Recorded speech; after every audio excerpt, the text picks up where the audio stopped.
when you're dominating the way they are dominating, like we saw with, obviously, Blake last night, and we saw Yoshi. Yes, he gave up that home run. Fans were going crazy, rightfully so, right away. Got back on the bump and really dominated right after that. And that's what starting pitching can do. It can kind of negate that really loud crowd noise on the road. And it was so fun to see, first with Blake and now with Yamamoto. Wow, what a performance. Before the game, we were mentioning how Yamamoto, his only outing at Milwaukee, didn't even make it out of the first inning. He was due. Does that play into your... No, he was due. But does that play into your psyche? Yeah. And I said, it's in the back of your mind. There's no question about that. And the key to try to get that out of your mind is to have that successful first inning. What do? You give up a home run, right? And then you're thinking in the back of your mind, is it this place? Oh no, it just kind of creeps in there. But man, you block that out and you go, no, that's it. And what a performance. Really impressive to do that. And that's why you're mentally tough. Yeah. Some guys that aren't mentally tough go, you know what, this is not my place. I just don't pitch well here at all. The Brewers got my number. No, you blocked it out. You continue with the task at hand. Make sure you make your pitches. Block that out, because these guys are good too now. And continue to pitch your game. He does just that. Very mentally tough, Yamamoto. Dodgers got plenty of run support for Yamamoto as well. Tommy Edman, one of many guys that drove in runs in this game. Let's hear from Tommy Tanks with Kirsten Watson. Tommy, what Yoshino Yamamoto did on the mound today to throw a complete game in the postseason where the stakes are higher, it's so much more intense. What was it like just playing behind him tonight? Incredible. Nobody does that. You have starters in the playoffs usually go 4 or 5 innings now, and we had Snell go 8 yesterday and Yoshi 9 today. It's incredible, and it's so much fun to play behind. You've obviously had success in the postseason, but what is it like when you can get the tone set from the starters with guys like you mentioned Snell, but it doesn't stop with him. It's Yoshinobu. It continues with Tyler Glasnow, and it feels like the list goes on with this team. Yeah, when they keep throwing up zeros, it makes it easy on the offense. All we have to do is just keep piling on, and they keep them where they're at, and it kind of frees us up to have good at bats and just keep on scoring runs. You had yourself a multi-hit game. What were you seeing from Freddie Peralta? What adjustments did you make from that first at bat to get to him? He's such a good pitcher. You got to do a good job of staying on your pitch, and I think he missed over the plate a couple times with some pitches. Teo had the big homer, but he's so good that you really got to stay short and have a plan up there. There are a lot of eyes on the top of the order, but what does it say when this group, when the bottom of the order can get going and can be the run support like we saw tonight? Yeah, it makes it really hard on the opposing pitching staff. A lot of teams have kind of 6 through 9. You feel like you can get some free innings, some easy outs, and our lineup, we definitely don't have that, and it makes it that much more rewarding when we produce and get on base for the top of the lineup. You guys took a 2-0 lead in the NLDS. Now here in the NLCS, finding yourself with another 2-0 lead over the Brewers. What is that like when you get to go home for potentially 3 games or potentially even closing this out back in Los Angeles? Yeah, it was huge. Winning 2 on the road. Same thing we did in Philly, and we had a really happy flight back to LA, and just kind of carry that momentum over into the couple of games back home. So just hoping to finish it off back there and not have to take another flight to Milwaukee. Tommy, it was an unforgettable night. Congratulations on this win. Thank you, Kirsten. Appreciate it. When you have Tommy Edman and you have Will Smith back, you got Max Muncy back, and you have a healthy lineup once again, Jerry, 1 through 9, you'd be hard-pressed to find a deeper lineup in all of baseball than what the Dodgers have. They're 5 through 9 hitters tonight, go 8 for 16, a couple homers, and most of those guys could probably hit in the middle of the order and on so many other teams. But here's another thing, too. Lineup construction, Nomar, you stress this all the time. It is so important. Understanding you continue to put pressure on the opposing team. You got Teoscar Hernandez, a 3-2 breaking ball. Unable to get it to the upper deck because you got to be a strong man to hit it in the upper deck at that stadium. Outstanding swing. We talk about Tommy Tanks. He's a guy hits both sides of the plate. He's a contact is king type of guy.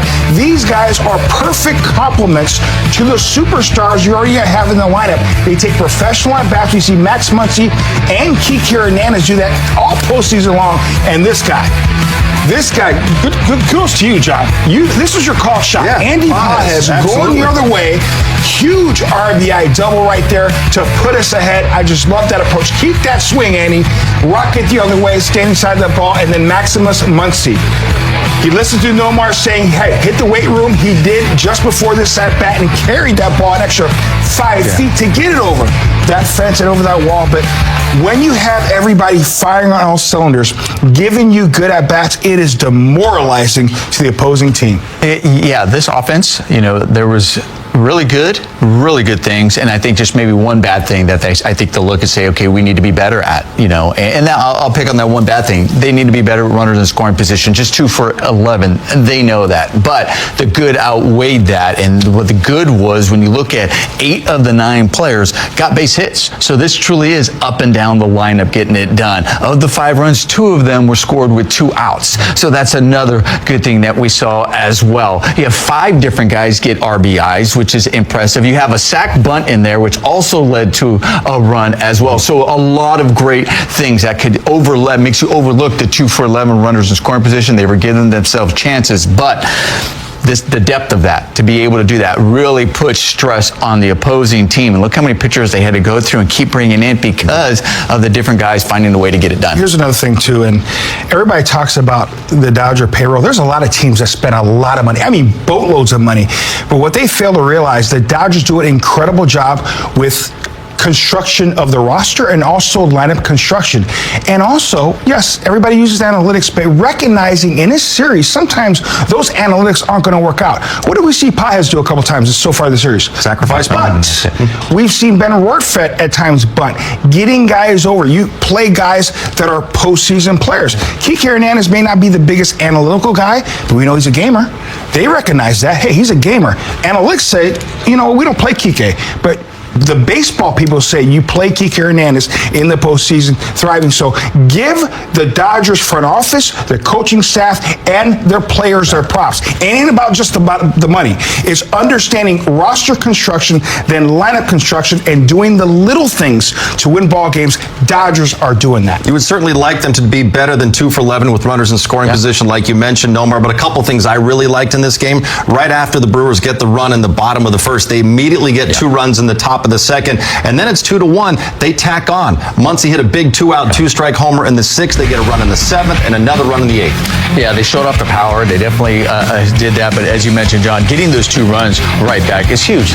It obviously changes the momentum in this game, but it helps Yamamoto as well because he's already feeling that. I gave up that 1 run. Now I really have to make sure that I got to be perfect. I can't allow another one. We can't fall too far behind in this game. But now he's going back out there like, okay, I gave up that 1, but now I have the lead. This is great. I just got to go out there and pitch my game and go out there and execute my plan. And he was able to do that. So getting those runs were huge. And then I think it was huge for Shohei. I mean, still, Shohei, he was 1 for 5. He did line out. He crushed the ball out there in right field. But getting this hit, runner in scoring position was huge. Still a lot of swing and miss, still flying open at times. But hopefully, at bats like this are signs to come that he's slowly getting out of it because obviously he's going to be critical and important, but still big that he came through there. If I was on that team, I'd ask for that baseball and have Shohei Ohtani sign it for me. Hey, your first hit in 10 years. But listen, you're right, Nomar. You're going to need a guy like Shohei Ohtani to get that kind of monkey off his bat. And another guy, Will Smith, how big has he been? Just being a part of this lineup, now healthy. And here we talked about the Dodgers just trying to continue to manufacture runs. We got the drawn in infield to Tommy Edman, put the ball and play hard anywhere.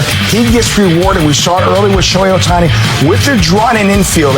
Major league hitters, their average goes about 150 or 200 points because everything is in. So you got a lot of holes to work with. So good at bats when we needed it the most to help Yamamoto, who was outstanding tonight. And they also did a really good job. I mean, they used about 5 different guys coming out of the bullpen. And I know there's a day off, and I get that, but you don't know how all these guys are potentially going to recover after that. When you come back, I'm talking about the Brewers. I'm talking about what this offense did was able to put so much pressure where you had to keep bringing in guys because there was traffic on the bases. They were going, okay, we got to minimize this to try to keep ourselves in the game to potential. Hopefully, if they can figure out Yamamoto, whatever, to try to get back into this game. But the offense, they just kept the pressure on every single inning, and that's what I really liked. And they need to continue doing that. And the more you see guys in a series, those relievers, exactly. That's absolutely. And on the flip side, the Brewers only saw a couple pitchers in 2 games.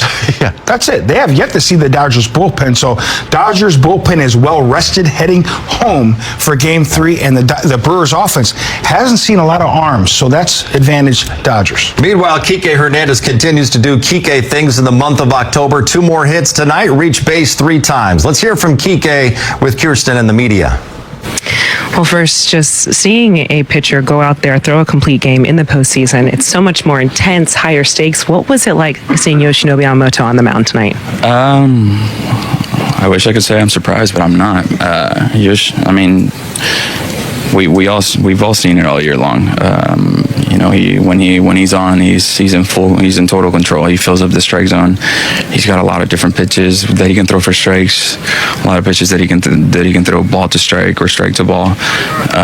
Keep him off balance. And I think the most impressive part about tonight was keeping his composure after the first pitch homer, first pitch of the game homer, and he kept his composure. He didn't let that affect him, and kept us in the game.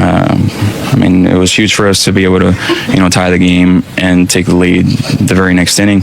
But he was in cruise control, and he allowed us to wait it out. I guess it took us a little bit to start scoring again, but he kept us in the game and till we were able to tack on little by little to where he was able to get comfortable and just keep cruising. And I think for us, starting pitching has been huge the entire postseason, and luckily we were able to score a few runs for him tonight. With the offensive front support, what were you seeing from Peralta? What adjustments did you kind of make from those first at bats to then get to him?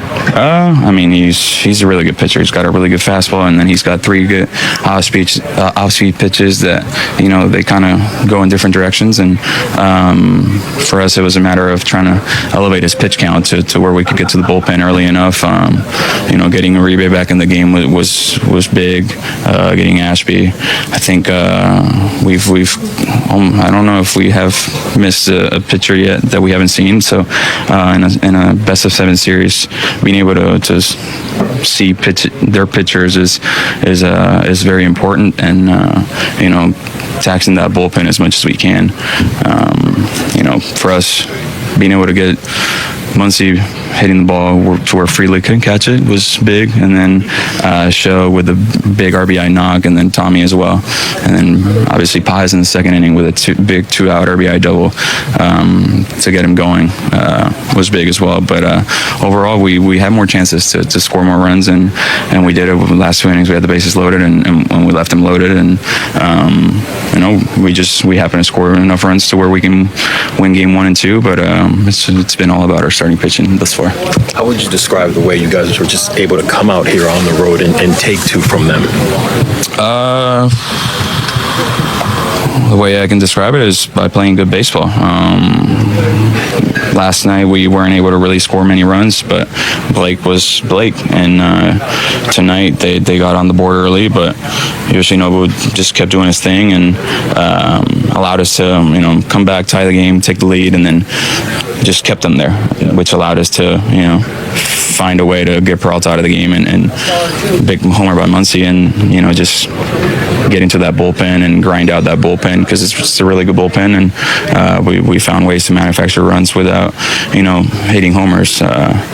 Sometimes in the past we've gotten homer happy, and we haven't gotten the big knocks with runners in scoring position, and tonight we were able to get two of those hits with runners in scoring position to add on to the lead, which was huge. And there's just not enough I can say about our starting pitching thus far. The Fall Classic, welcome inside American Family Field. This is MLB The Closer, presented by Genesis Motor America. We thought we saw everything with Blake Snell last night. And then for the first time in 55 career starts, Yamamoto throws a complete game. But we got to talk to the bat.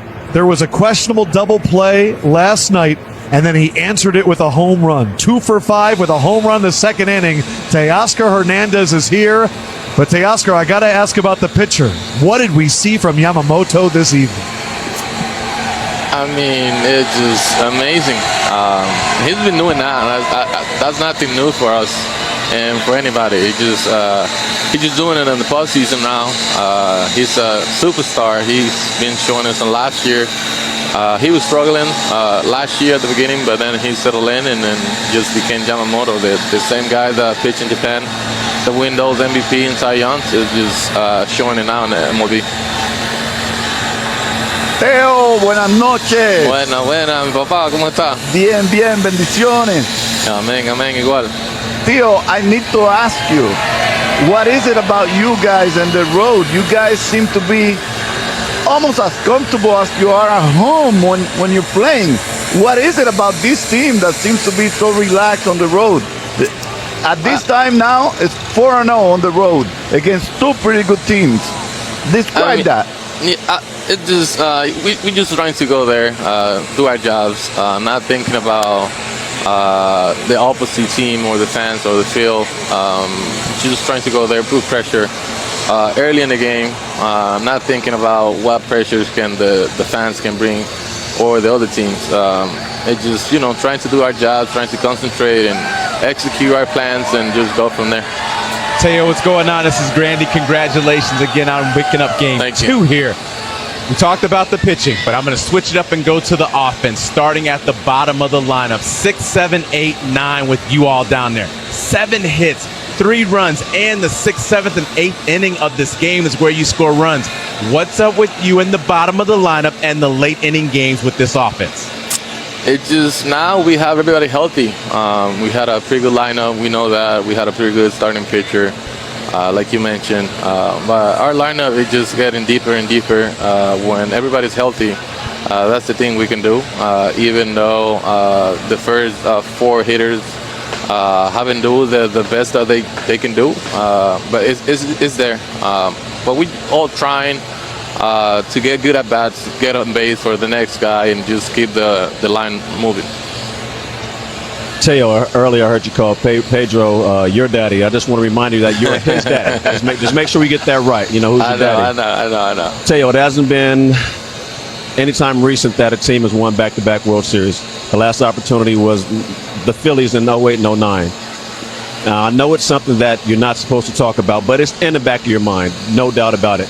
How important is it to go out there and be the first team in, 25 years or so to win back-to-back World Series?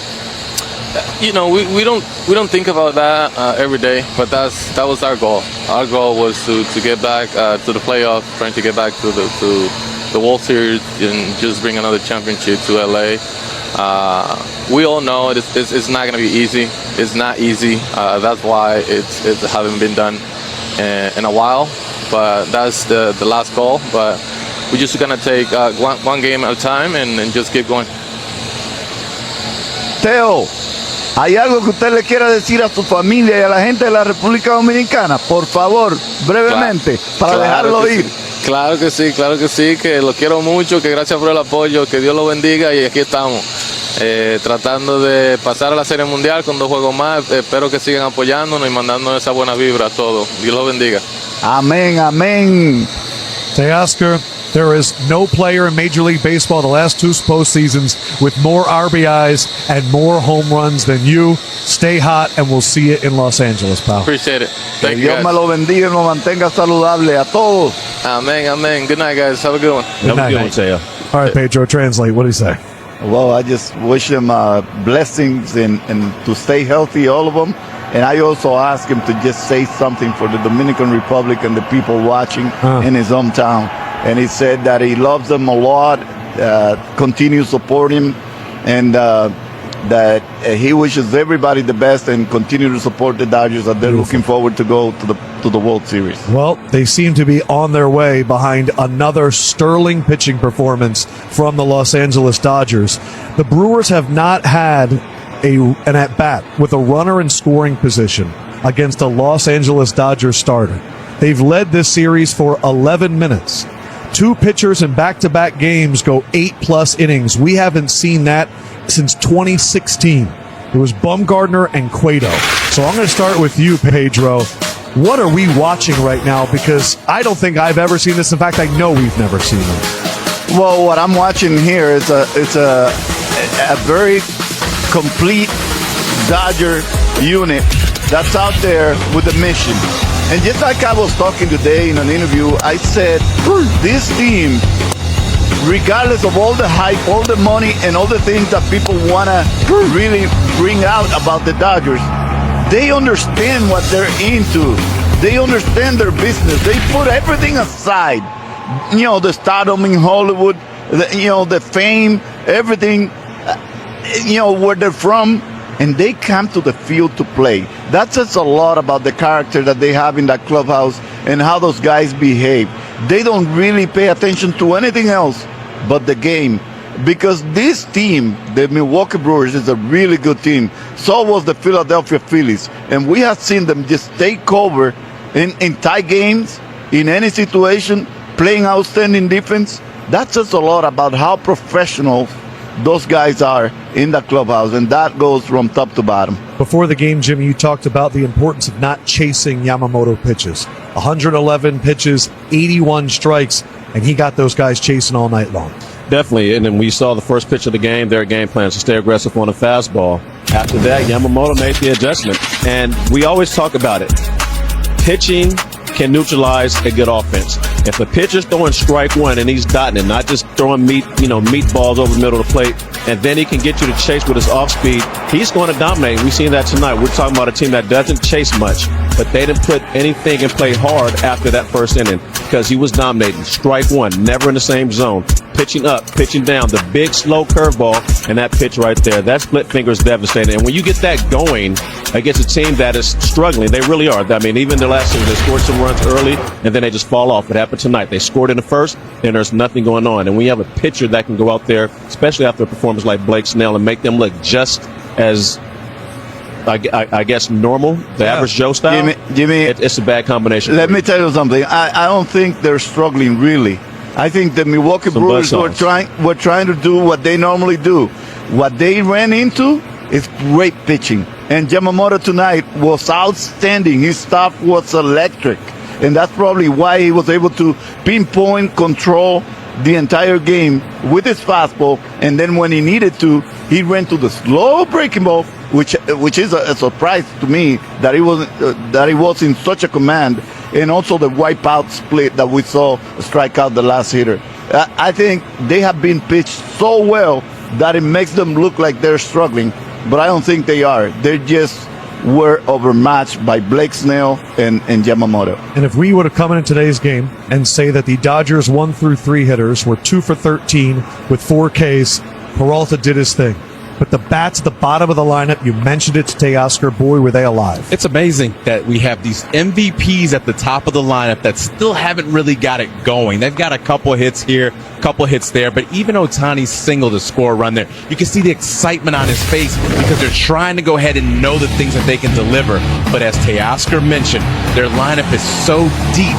And even after you get through 1 through 3, have and face them, you can't take a breath because the rest of the lineup can hurt you. The Hernandez brothers can get you. Even Pies at the bottom getting the bunt down, which was huge in this time of a game, at this time of the year, executing on all different areas. Ohtani with the stolen base, a sacrifice bunt, homers from Teoscar, homers from Max Muncy. Name a guy, everyone in this lineup can hurt you at any time, and they've been doing that. At bats with runners in scoring position in this series, Dodgers 21, Brewers 1. That's why the Dodgers have now won 17 of their last 21.